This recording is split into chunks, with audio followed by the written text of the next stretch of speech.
السلام علیکم. درویش دی دنیا پروگرام کے ساتھ میں ہوں فاطمہ وسیم, اور ہمیشہ کی طرح ہمارے ساتھ موجود ہیں پروفیسر عبداللہ بھٹی صاحب, جو کہ روحانی اسکالر بھی ہیں, اسٹرالوجر بھی ہیں اور پامسٹ بھی ہیں, اور ان کے بتائے ہوئے ہر سلیوشن کے بعد میرا نہیں خیال کسی کے گھر میں کوئی پرابلم رہتا ہوگا.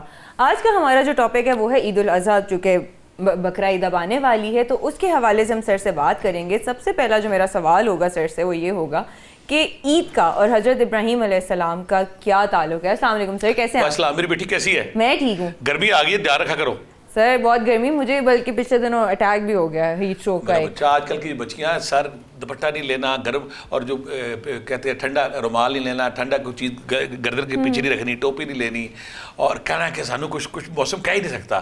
عید ڈالے سے باہر نکلتی ہیں اور پھر ان کی جان تو ہوتی کوئی نہیں, گھر آ کے اسپورٹس مین اسپرٹ بھی تو ایک ہوتا ہے نا. میں اسپورٹس میں رہی ہوں تو اس لیے وہ ایک اسپرٹ رہتا ہے, لیکن میں کیپ پہننا زیادہ پریفر کرتی ہوں. کیپ مجھے کوئی پہننا, اگر آپ کیپ پہنتے ہیں وہ جو بڑی گوروں والی کیپ ہے تو بڑی اچھی, لیکن نہ پہنے کہ آپ ڈھک کے رکھیں اپنے آپ کو. ہیٹ اسٹروک کب ہوتا ہے؟ جب گردن کے پیچھے آپ کی ہیٹ لگتی ہے. کوئی کپڑا, کوئی رومال, کوئی دوپٹہ اگر آپ نے رکھا ڈائریکٹ, اگر دھوپ نہیں پڑتی ٹھیک رہتا ہے. اب ہم آتے ہیں اپنے سوال کی طرف. میری بیٹی نے سوال کیا کہ حضرت ابراہیم علیہ السلام کے ساتھ جو عید بقرہ عید کا کیا تعلق ہے. اس میں کوئی شک نہیں, جب ہم انبیاء کرام کی ساری سیریز کو دیکھتے ہیں, 1,24,000 پیغمبروں کو دیکھتے ہیں, نبیوں کو دیکھتے ہیں, ہر نبی ایک سے بڑھ کر ایک. اللہ کی جو تخلیق کی سب سے بڑی خوبصورتی ہے نا, اللہ تعالیٰ تنوع لاتا ہے, بیوٹی لاتا ہے, ورائٹی لاتا ہے, اور وکھرا اظہار کرتا ہے. یعنی کہ آپ حضرت سلمان علیہ السلام کو دیکھ لیں, حضرت نوح علیہ السلام کو, حضرت عیسیٰ علیہ السلام کو, موسیٰ علیہ السلام کو, ذکر علیہ السلام کو, یحییٰ علیہ السلام کو, سارے ہر یوسف علیہ السلام کو, داؤد علیہ السلام کو, شیت علیہ السلام, آدم علیہ السلام. جب ہم انبیاء کرام کے دیکھتے ہیں نا, اللہ تعالیٰ نے ہر نبی کے اندر ایک وکری صفت, ایک علیحدہ چیز ڈالی تھی. اللہ کی ذات جب اپنی میں کہتا ہوتا اپنی نا تخلیق کا اظہار کرتا ہے نا, ایک نادر نایاب اور اسپیشل چیز پیدا کرتا ہے. سارے انبیاء جو ہمارے وہ سب سے بڑھ کر ہے, لیکن جو حضرت ابراہیم علیہ السلام کی ایک وکری ادا اللہ نے ڈالی ہے. اللہ نے کہا یہ میرا خلیل اللہ, یہ میرا دوست ہے. دوستی کا مقام کیسے ملا؟ اہم دوستی کا مقام نہیں ملتا. ہمارے نبی کہتے ہیں ابو میرا باپ تھا, میرا دادا تھا حضرت ابراہیم علیہ السلام. دوستی کا مقام کیسے ملا کہ جب جوان ہوئے تو حکم ہوا کہ جاؤ ختنے کرو. جوانی میں اپنے آپ ختنے کر لیے. پھر اس کے بعد جب چچا تھے وہ آزر جو تھا بت بناتا تھا, حکم ہوا کہ بت توڑ دو. بت توڑ دیے, کھڑے ہو گئے اس کے سامنے, اور جب کھڑے ہو گئے بت پرستی خلاف خدا کا شرک نہیں کرنا, تو جو اس وقت کا بادشاہ تھا, بادشاہ نے کہا کہ اس کو آگ جلائی جائے, اور آگ میں اس کو نا پھینکا جائے, اور اتنی آگ جلائی گی پوری جو شہر تھا اس کو حکم دیا تھا کہ ہر بندہ لکڑیاں جلاتا رہے. کتنے دن آگ جلتی رہی, اور جب بیٹا آگ جل گئی نا, تو آگ اتنی تیز تھی کہ اس کے قریب نہیں جا سکتا تھا. ایک منجنیق کا جیسے جس میں گولے میں کوئی چیز پھینکتے ہیں نا ایسے کر کے, اس کا ارینج کیا گیا, اور جب منجنیق پہ رکھ کے آپ کو آگ کی طرف پھینکا گیا تو آپ ہوا میں تھے. تو جبرائیل علیہ السلام آتے, کہتے ابراہیم مجھے اللہ نے بھیجا, بتا میرے لیے تیرے کیا حکم ہے, کیا کروں میں؟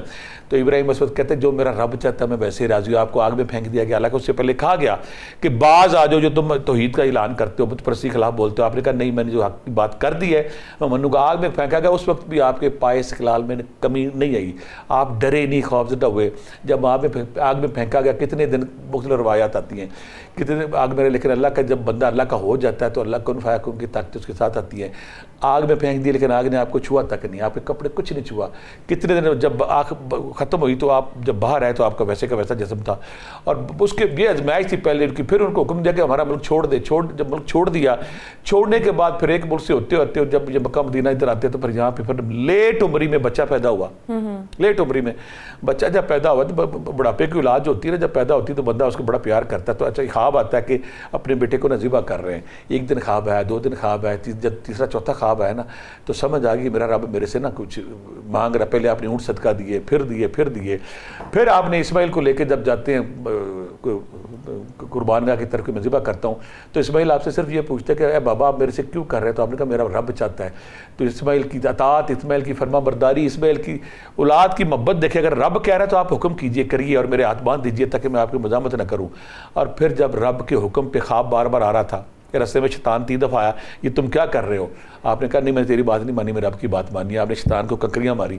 آج جو جمرات کا عمل ہوتا ہے آج کے دوران کنکریاں مارنے کا, ذبح جب کرنے لگے تو رب کو اپنے بندے پہ اتنا پیار آیا کہ میرے بندے نے, جب میں نے اس کو جوانی میں آگ میں گیا, اس نے استقامت دکھائی, میں نے کہا ختنے کرو, میں استقامت دکھائی, جلا وطن ہوا. جلا وطن ہونے کے بعد جب بچہ بڑا پیدا ہوا تو اماں حجرہ کے ساتھ مکے میں جا کے چھوڑ آئے, اور مکے جب چھوڑ کے واپس نہیں آئے, وہاں پہ اماں حجرہ جب دوڑتی ہیں پانی نکلتا ہے, وہ صحیح جو صفا مروہ کا پروسیس ہے, وہ سارا پروسیس ہر لمحے ایسی قربانی لازوال قربانی دی کہ اللہ نے کہا کہ یہ میرا نیک بندہ ہے, اس کی اداؤں کو میں فار ایور قیامت کے لیے کر دوں گا.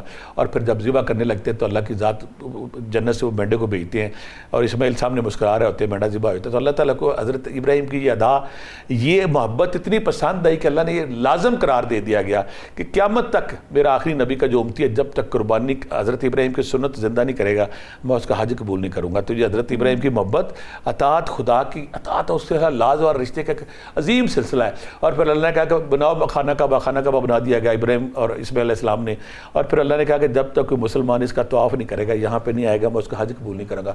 اگر ہم حج کو دیکھتے ہیں تو رب ذوالجلال اور ابراہیم کی جو محبت اور دوستی ہے اس کی خوبصورت اداؤں کا نام ہے. کہیں وہ طواف کر رہے ہیں, کہیں مقام ابراہیم ہے, کہیں صفا مروہ پہ وہ صحیح ہو رہی ہے, یہ ساری وہ ادائیں. پھر قربانی کا جانور وہاں پہ اللہ تعالیٰ کراتا ہے.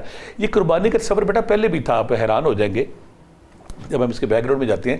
ہر امت میں حابیل قابیل سے یہ دور شروع ہوا. حابیل قابیل دور سے اس وقت کیا ہوتا تھا کہ لوگ اپنے پہلے تو بلکہ غلہ اناج بھی دیا جاتا تھا, جا کے رکھ دیتے تھے, جس کی قبول ہوتی تھی وہ اٹھا لیا جاتا تھا, جس کی نہیں ہوتی تھی ویسے پڑا کپڑا رہ جاتا تھا. ہمارے نبی نے دعا مانگی کہ اللہ میاں میرے تو نے وعدہ کیا کہ میری امت پہ سختی نہیں ہوگی, ان پہ عذاب نہیں آگے, لہٰذا ہمارا جانور جب ہم ذبح کرتے تو پتہ نہیں چلتا. پہلی قوموں پہلی امتوں میں جب لوگ ذبح کر کے جانور کو رکھ دیتے تھے تو جس کی قبول ہوتی تھی اٹھا لی جاتی تھی, جس کی قبول نہیں ہوتی تھی وہی پڑی کی پڑی رہ جاتی تھی.